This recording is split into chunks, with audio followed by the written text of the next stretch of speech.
You have bakers and you have cooks. They're two different people.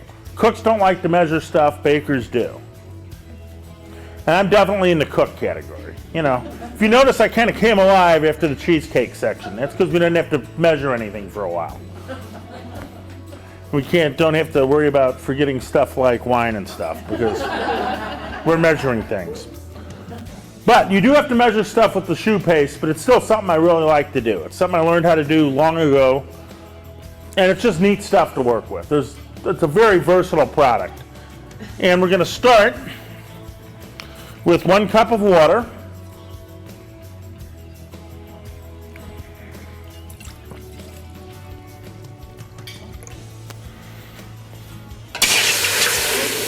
Oops, that got my attention.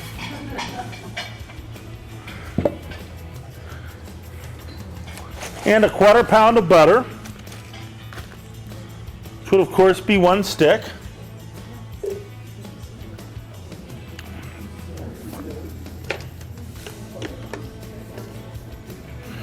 And we're going to let the butter melt in the water.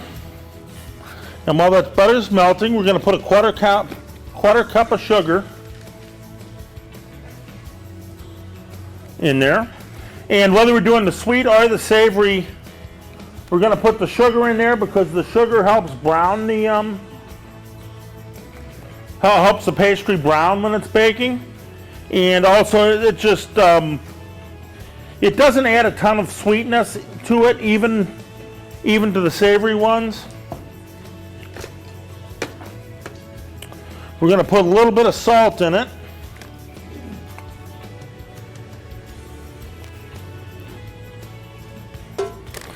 Half teaspoon. And then we're going to let this come to a boil. And meanwhile, I guess I could be measuring my 3/4 cup of flour.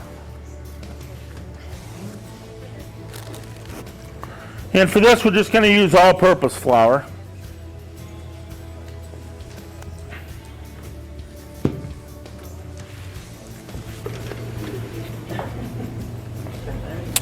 Okay, our water's boiled. Our butter's melted. We're going to go ahead and dump our flour in. We're going to whisk it all together until it's smooth.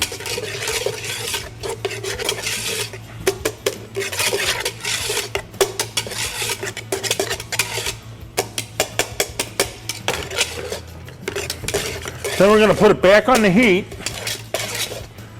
And it's kind of important, you need to cook it a little bit. When it's cooking until it starts looking kind of shiny.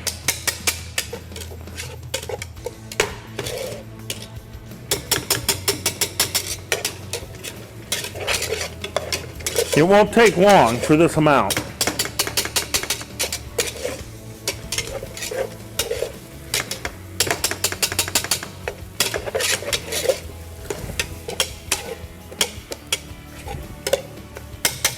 It'll also start to clump together real well when it's well cooked.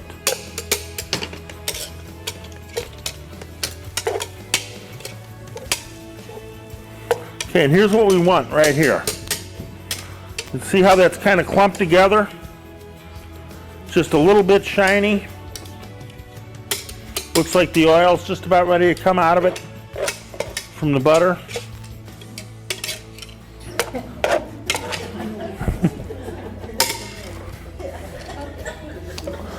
Now we're going to take a mixing bowl.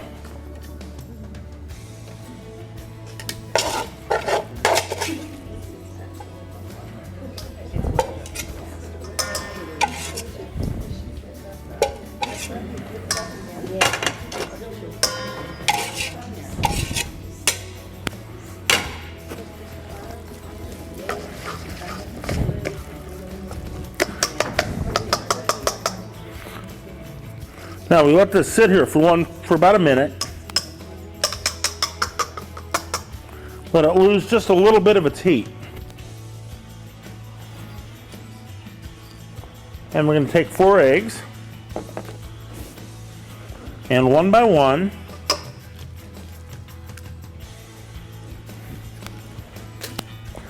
crack the egg.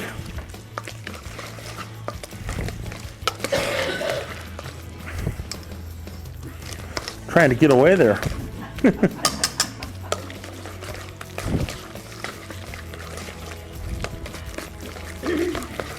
And mix it in there until the egg's completely incorporated. Just like that. And as you see now, it's getting a little bit on the thinner side, starting to spread out a little more. It's not staying real tight and clumpy like it did earlier. Then we're going to add our fourth and final egg.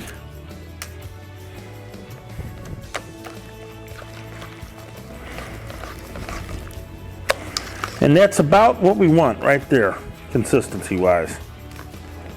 Oh. Well, here, I'll make the tour again.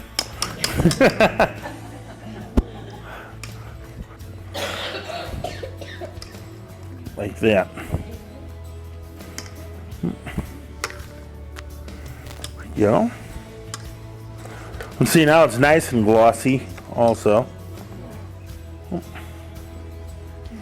No.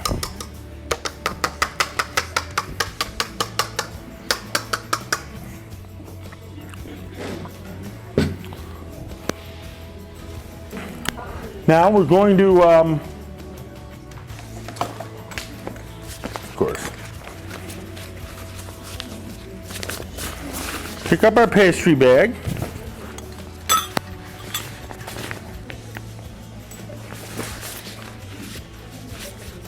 Take a large star tip,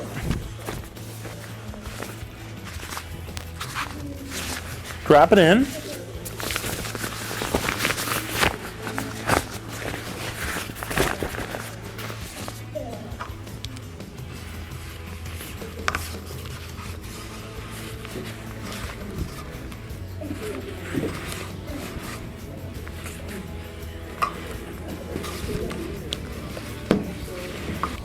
and then once again take our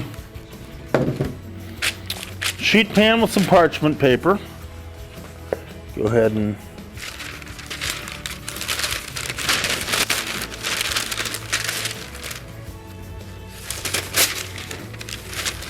cut that to fit.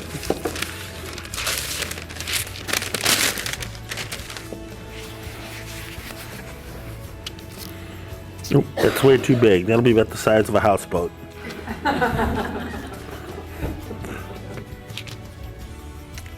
We want to drop them, make little cabbages about that size.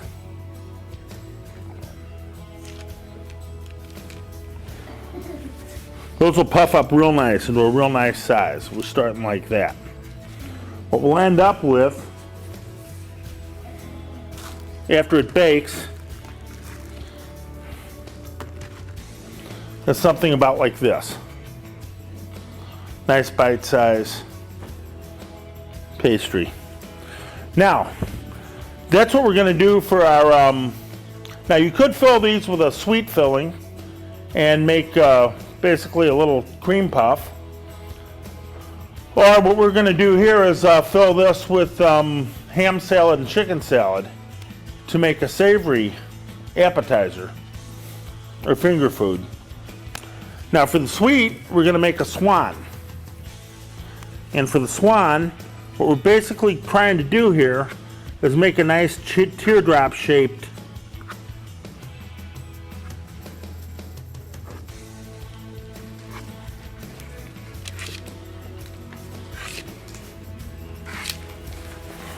right like that. And that'll give us our swan body.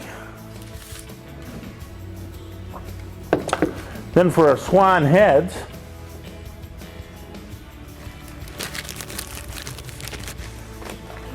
choose this one. Take a small pastry bag with a very fine tip. In this case, we're going to make our swan heads.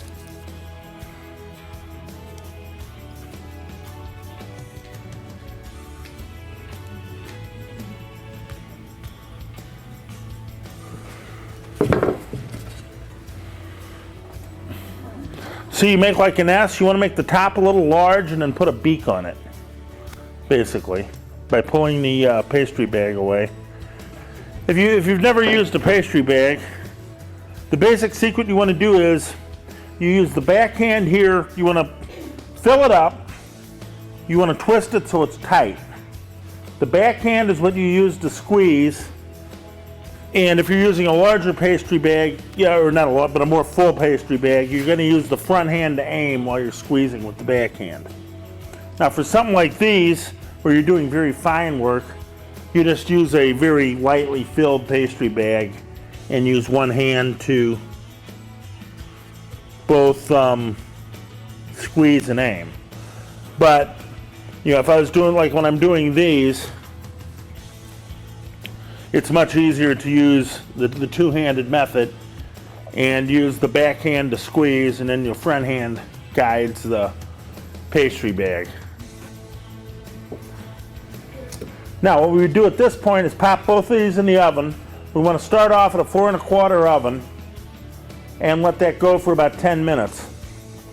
At that 10-minute mark, you want to pull the heads out because they're cooked. There's just not that much to them. Leave the rest of them in. By that point, they should be pretty well puffed, but they're not going to be cooked yet.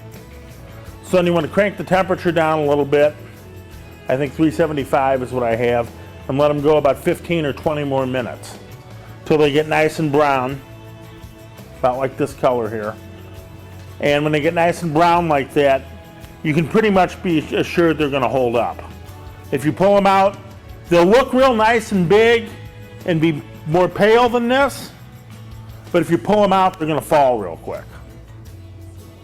And then they don't look that attractive. So you want to make sure you get the nice brownness to them, and that'll help keep their shape. The other thing you can do is, if you don't need the oven right away, is when they're just about done, turn the oven off and open the door, let them cool down in the oven, and that'll also help keep them from falling. Another thing that they say sometimes, that I personally don't have to do, but if you have trouble with them sticking up, is right when you pull them out, if you give them a quick cut to let the steam go somewhere, that'll also help keep them from falling. So let's say we've baked these guys here.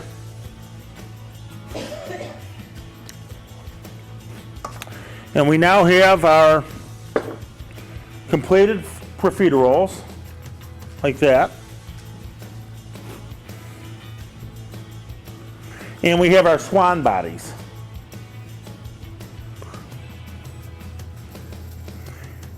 And we have our swan heads.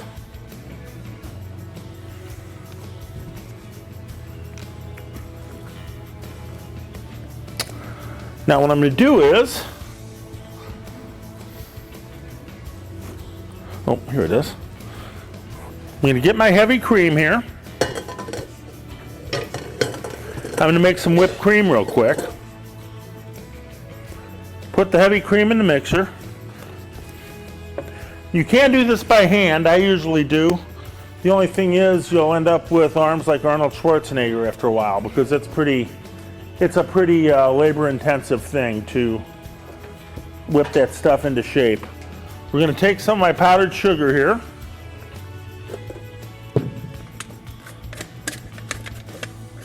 And I'm going to go ahead and drop it right into the right into the heavy cream. Now to help this go, the best thing, which we couldn't exactly do here, thank you, would be to have this bowl in the freezer for about 20 minutes before you make the cream. Have your whisk in the freezer and have the cream as cold as possible, because that'll help your cream whip quicker. Now, due to modern conveniences, that's really not an issue, because we can just fire this thing up and let it go. And it'll take a little bit longer if the stuff's not real cold, but it'll still whip. If you're doing it by hand, however, it makes a huge difference to have everything cold. So we're going to let that whip a little bit.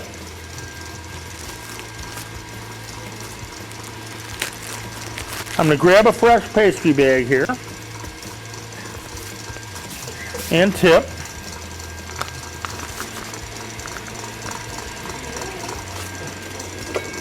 Gonna have to do a little modification here.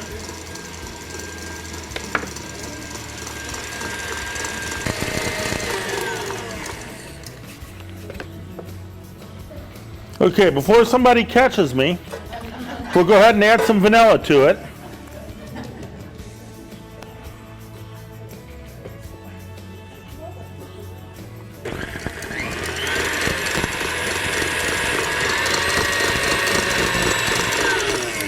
Let it whip a little more until we get this consistency here.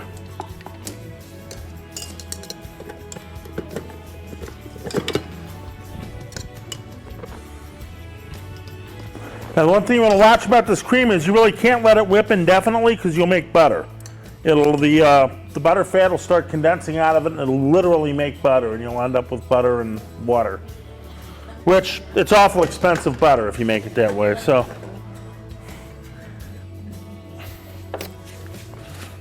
Cut a little bit more off this pastry bag here.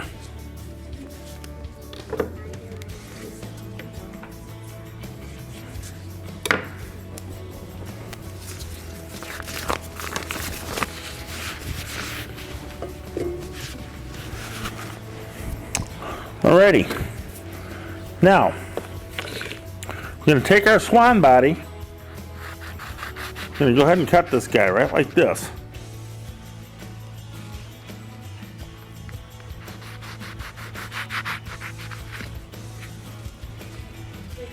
Top third off? Or? Yeah, approximately the top third.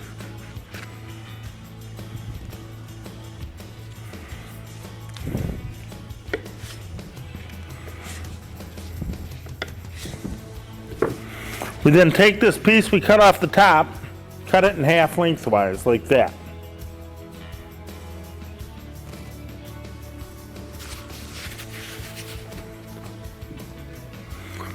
Then we're just going to go ahead and fill these guys up with whipping cream. Right like that. Stick the wings on.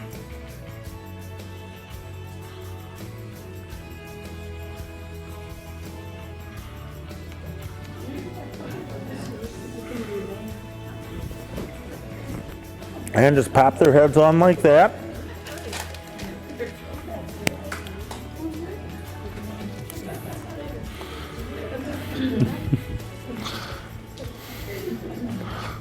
Okay, where'd I put it? Here it is. Then we just take our powdered sugar, give them a quick sprinkling of powdered sugar, make them nice and white. There they are. That's our swans.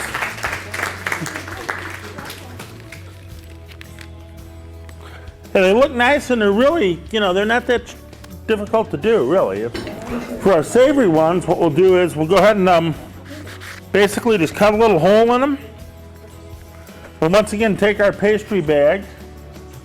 Unfortunately, I'm out of pastry bags, but you put your savory filling in it, just pop it in the hole, squeeze it, fills it right up.